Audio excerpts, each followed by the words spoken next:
안녕하십니까. 오늘은 14가 퍼즈에 대해서 확인해 보도록 하겠습니다.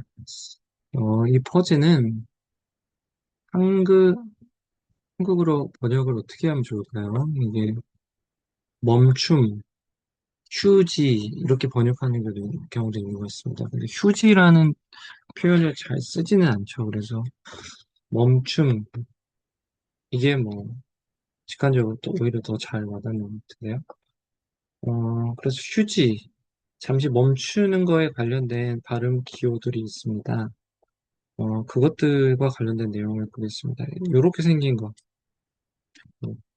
이렇게 생긴, 그리고 이렇게 생긴 거, 이거 위주로 보면 되겠습니다.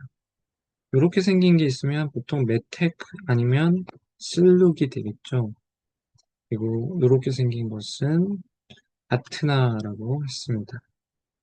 그래서 이제 설명을 보시면, 이 멈추는 것과 관련된 것들은, 음,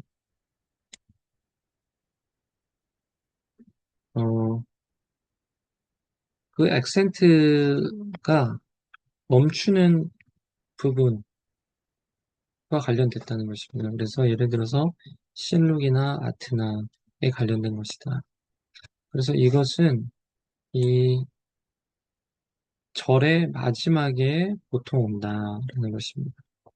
그래서 이거를 확인하려면 이 복습을 머릿속에 해볼 수밖에 없는데 아트나는 이렇게 문장이 있다고 치면 아트나는 만약에 창세기 1장 1장 1절이면 베레시트 바라 엘로힘 엘로힘 밑에 어, 이 표시가 있었죠. 중간 정도. 꼭 이렇게 길이상 중간이라고 하진 않았습니다. 논리적인 측면에서 한 한 문장의 중간에 오는 것이 아테나라고 했습니다. 대신에 여기에 강세가 보통 오는 위치에 있다. 그리고 이 반을 기준으로 또 이렇게 반을 대충 나눌 수 있는데 오해할 수 있습니다. 반을 반을 나누는데 거기서도 끝부분 마지막 단어의 밑에 오는 것이 이런 표시 실룩이라고 했습니다.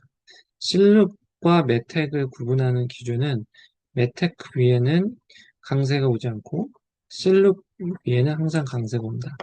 그리고 이 한 문장의 끝을 나타내는 표시가 있죠. 그거를 소프 파숙이라고 했었죠. 소프 파숙이 오는 위치 바로 앞에 오는 마지막 단어에 온다. 실록이 이렇게 공부를 했었습니다. 그래서 그 다음에 보시면 이러한 경향은 이것을 읽는 상황에서 이 액센트를 받는 음절을 길어지게 한다는 것입니다. 그래서 마지막 단어 그러니까 실룩이나 나타나고 오는 경우 길어진다는 것이죠. 길어진다는 의미는 대상 단어가 어, 이미 긴 장모음이나 초장모음이 아니라 단모음일 가능성이 큰 것이죠. 그래서 예를 들어서 마임이라는 물이라는 단어가 있다고 치면 근데 이것이 문장의 가운데에 왔다라고 치면 거기는 뭐에 해당이 되냐면 바로 아트나에 해당이 된다는 것입니다. 아트나 또는 실룩이 온다라는 것이죠. 그래서 이 실룩이 오는 경우는 이 중간에서 또 중간에 나눴을 때 마지막 부분인 것이죠. 어, 하지만 어, 이럴 때 단모음인 파타, 이 파타는 장모음인 하메츠로 길어진다. 하매치로 길어진다라는 것입니다.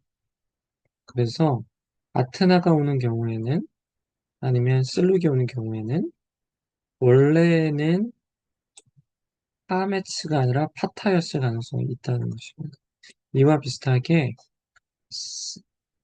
샤마르라는 지키다, 그가 지키다라는 단어는 만약에 뭐 이렇게 자꾸 규정을 하는데 쉽게 얘기하면 실룩이 아니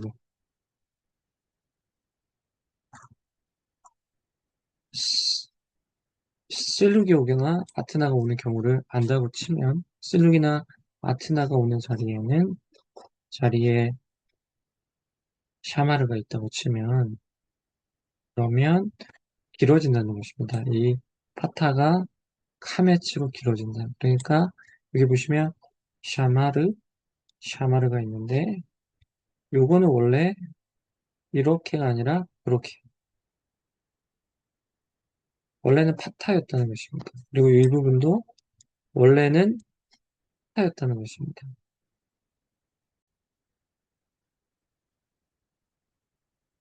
그래서 해당되는 경우는 아테나나 실룩일 경우가 그렇다라는 것입니다. 그래서 이거보다 더 자세한 내용은 137페이지를 나중에 참고하면 되겠고 나중에 자세히 한번 더 보도록 하겠습니다. 오늘은 이 멈춤에 관련된 멈춤의 기호, 실룩과 아테나에 관련된 강세 규칙을 한번 알아보았습니다. 감사합니다.